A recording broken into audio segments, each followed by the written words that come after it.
एक मुलाकात ऐसी शख्सियतों के साथ जिन्होंने दिया है अपने जीवन को एक नया मुकाम। रूबरू कराएंगे ऐसी कुछ हस्तियों के साथ एक खास शख्सियत के साथ मुलाकात जयदेव पटेल के साथ नंबर 1 इंडिया न्यूज पर। नमस्कार व्यूअर्स, मैं जयदेव पटेल और आप देख रहे हैं नंबर 1 इंडिया न्यूज। आपका एक बार फिर स्वागत है एक खास शख्सियत के साथ मुलाकात प्रोग्राम में। आज का प्रोग्राम मैं महाराष्ट्र की राजधानी मुंबई से कर रहा हूं और आज हमारे साथ खास सम्मान रक्षा विशेषज्ञ रिटायर्ड मेजर जनरल ए के सिवात। मेजर जनरल ए के सिवात, आपका बहुत बहुत स्वागत आज हमारे प्रोग्राम में।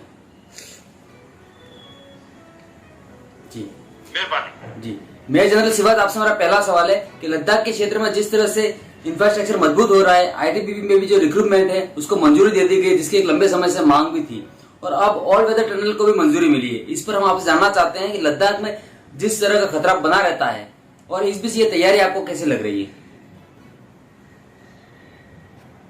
देखो, ये समझना पड़ेगा, जो ये कैबिनेट कमेटी ऑन सिक्योरिटी की मीटिंग थी, इसमें 3 अहम फैसले लिए गए।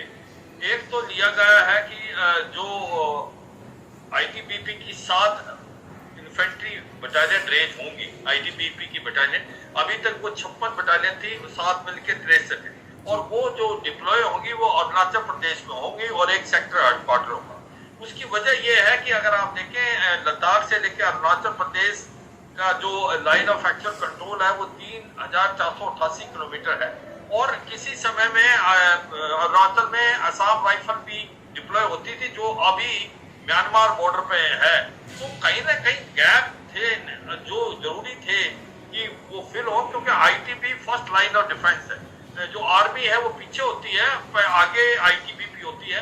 तो ये महसूस किया गया था कि स्पेशली अरुणाचल प्रदेश के अंदर कुछ गैप है जिसका फायदा चीनी उठा सकते हैं, और इसलिए कुछ ट्रुप्स की और जरूरत थी, और इसको मद्देनजर रखते हुए 7 आईटीबीपी बटालियन रेज हुई है। अभी इसकी 63 हो जाएंगी। वो जो गैप वो मेरे को लगता है अभी प्लग हो जाएंगे जी। पहला तो ये था जो एक डिसीजन लिया गया। दूसरा जो डिसीजन दिया गया था, एक वाइब्रेंट विलेज प्रोग्राम। जैसे आप जानते हैं कि चीन ने भी 2500 से 3000 गांव बड़े नजदीक बनाए लाइन ऑफ एक्शन कंट्रोल में। वो गांव नहीं है उनके, वो डिफेंडेड लोकेलिटी है। मगर भारत में क्या है कि अगर आप देखें कि स्पेशली अरुणाचल प्रदेश में और कुछ और जगह में भी लाइन ऑफ एक्शन कंट्रोल में जो गांव थे वो बहुत पीछे आ गए थे, क्योंकि वहां पर इंफ्रास्ट्रक्चर नहीं था, बड़ा मुश्किल था वहां रहना। अभी गवर्नमेंट ने डिसीजन लिया है कि ये जितने भी गांव थे, 500-600 गांव, ये दोबारा बसाए जाएंगे लाइन ऑफ एक्शन कंट्रोल के पास। इनका इंफ्रास्ट्रक्चर बनेगा, इनको सुविधाएं दी जाएंगी, जिससे 3 बातें होंगी। एक तो ये देशभक्त है, ये कोई भी इंफॉर्मेशन होगी चीन के बारे में वो बताएंगे आर्मी को, आईटीबीपी को। दूसरा, ये आईज एंड ईयर्स होंगे और इनका कोऑर्डिनेशन होगा आईटीबीपी से और आर्मी से, इससे टूरिज्म भी बढ़ेगा। तो ये विन विन सिचुएशन है, इसलिए ये वाइब्रेंट विलेज प्रोग्राम भी बनाया जा रहा है पूरे बॉर्डर एरिया में, लद्दाख से लेकर अरुणाचल प्रदेश, स्पेशली अरुणाचल प्रदेश। तीसरा, जो अगर आप देखें लद्दाख में हमारी जो कनेक्टिविटी है वो अभी ऑल वेदर नहीं है। 2 तरीके से कनेक्टिविटी है। एक तो हमारा जो जाता है जम्मू से श्रीनगर, श्रीनगर से जोजिला को पार करके जाते हैं लेह में, मगर जोजिला 3-4 महीने के लिए बंद हो जाता है बर्फ के कारण। तो ये जो कनेक्टिविटी करीब दिसंबर से मार्च तक नहीं हो पाती। इसी प्रकार जो दूसरा रास्ता है ले जाने का है, वो कुल्लू मनाली और उसके पार रोहतांग पास के पास दारचा, और फिर चला जाता है आपका ले में। इसके अंदर भी पासिस बहुत बड़े बड़े हैं, और ये भी बंद हो जाता 2-3 महीने के लिए। इसलिए ऑल वेदर कनेक्टिविटी चाहिए थी। तो ये जो अभी बढ़ाया है कुल्लू मनाली, दारचा से पदम से नीमू, और नीमू से जो जाएगा ले। जो पदम और नीमू के बीच में एक संकुना जो वैली है उसके अंदर पास है, वहां पर टनल बनाई जाएगी, क्योंकि वो भी बंद हो जाता था। अभी वहां पर 4.1 किलोमीटर की टनल होगी, जो करीब 1685 करोड़ रुपए लगेंगे, 1685,000 करोड़ के करीब उस पर पैसा खर्च होगा। और वो जो टनल है 3 साल के अंदर बन के तैयार हो जाएगी। जब ये टनल तैयार हो जाएगी तो आपको ऑल वेदर कनेक्टिविटी मिल जाएगी लेक, एक तो ये डिस्टेंस छोटा होगा, इसमें टाइम कम लगेगा और ये पूरे साल ये जो है खुला रहेगा। तो इसलिए ये सच्चाई है कि ये जो 1700 करोड़ का प्रोजेक्ट दिया है, इसकी सैंक्शन दी है कैबिनेट कमेटी सिक्योरिटी ने, संकुला जो है जो पास बनेगा वहां पर टनल बनाई जाएगी। तो ये 3 अहम फैसले लिए गए हैं।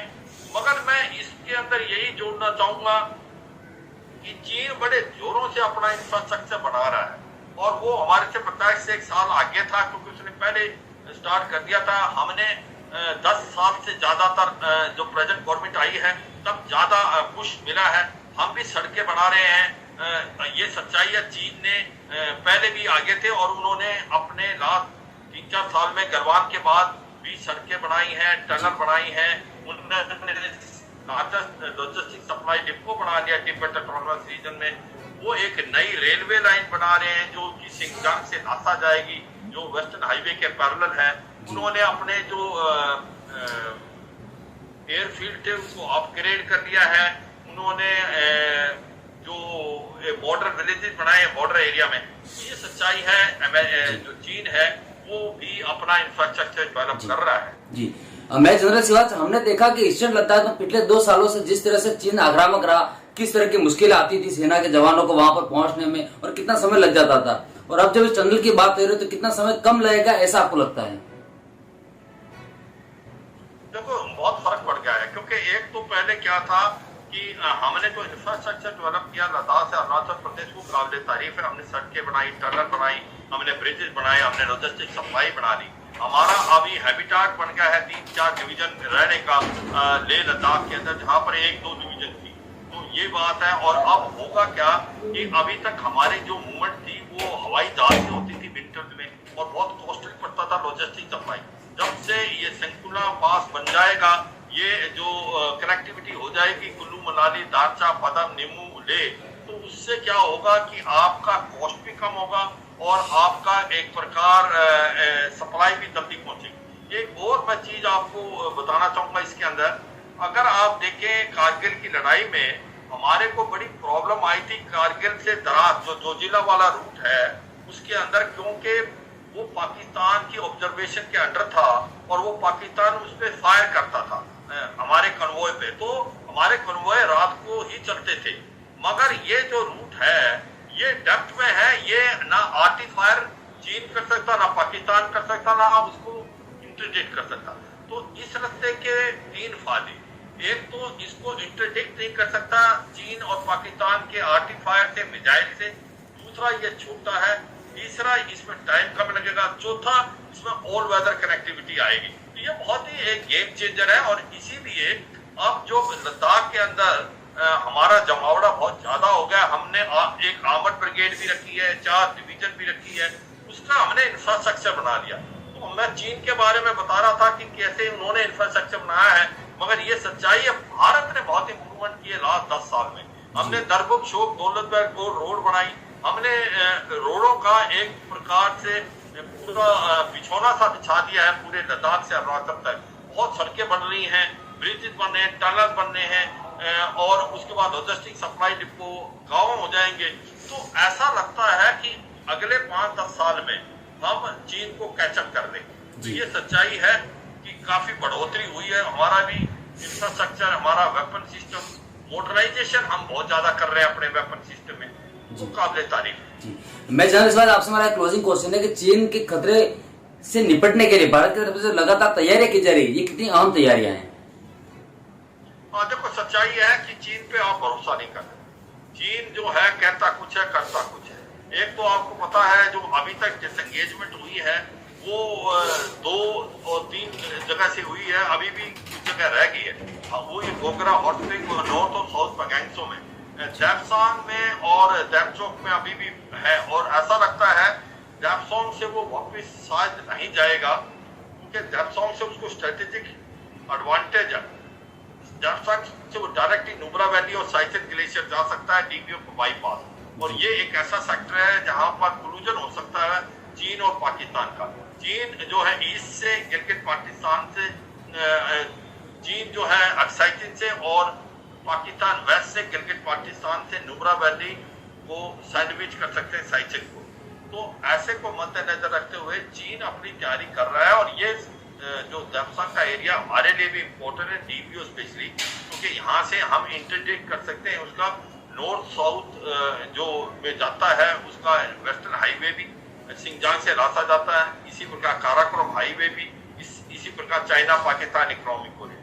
तो ये इलाका दोनों के लिए स्ट्रेटेजिकली इम्पोर्टेंट, तो इसलिए शायद चीन नहीं जाएगा। पर ये मैं कहना चाहता हूँ कि चीन ना जाए या जाए, हम अब बिल्कुल तैयार हैं। आने वाले समय में हमने अपने मॉडर्नाइजेशन कर ली फौज की, हमारी आर्मी बैटल हार्डेड है, ऐसे इलाकों में रहने के काबिल है, हमारी एयरफोर्स का एज है, क्योंकि एक तो हमारी एयरफील्ड जो है लोअर हाइट्स में है, और दूसरे हमारे पास क्वालिटी ऑफ एयरक्राफ्ट बेटर है। हमारे पास कोई 30 MKI, मिराज 2000, MiG-29, जगोर, फिर अपाचे अटैक हेक्टर, और इसके बाद रफेल आने से एज भारत की एयर पावर को है। और इसी प्रकार जो हमारी नेवी है इंडियन ओशन के अंदर, उसके अंदर काबिलियत तो क्षमता है। हमारे पास 2 एयरक्राफ्ट कैरियर हो गए, INS विक्रमादित्य, INS विक्रांत जो हमने खुद बनाया है, और हम काबिलियत है कि हम मलक्का स्टेट को लॉक कर सकते हैं, जहां से चीन का भी 60 से 70% ट्रेड जाता है, और चीन के पास 40 दिन से ज्यादा ऑयल नहीं है। तो चीन भी भली बात ही जानता है अगर लड़ाई होगी तो हमारा इंडियन ओशन में दबदबा है, हम जो एक प्रकार से मलक्का स्ट्रेट को ब्लॉक करके चीन को थ्रोटल कर सकते हैं। तो सच्चाई है कि अब हम बिल्कुल अपने आप को मजबूत कर रहे हैं, जोरों से इंफ्रास्ट्रक्चर बना रहे हैं, मॉडर्नाइजेशन की तरफ बहुत ध्यान दे रहा जा रहा है, लीन मीन फौज बनेगी आने वाले समय में। तो ये चीन भी समझता है। अब ये बदला हुआ भारत है, ये 1962 का भारत नहीं, ये 2023 का भारत है, जो सक्षम भी है, जो कॉन्फिडेंट भी है, जो ट्रेंड भी है, जो मोटिवेटेड भी। जी, मैं जनरल सिवाज, आपने हमारे लिए समय निकाला और महत्वपूर्ण जानकारी हमारे साथ साझा करी, उसके लिए आपका बहुत बहुत धन्यवाद।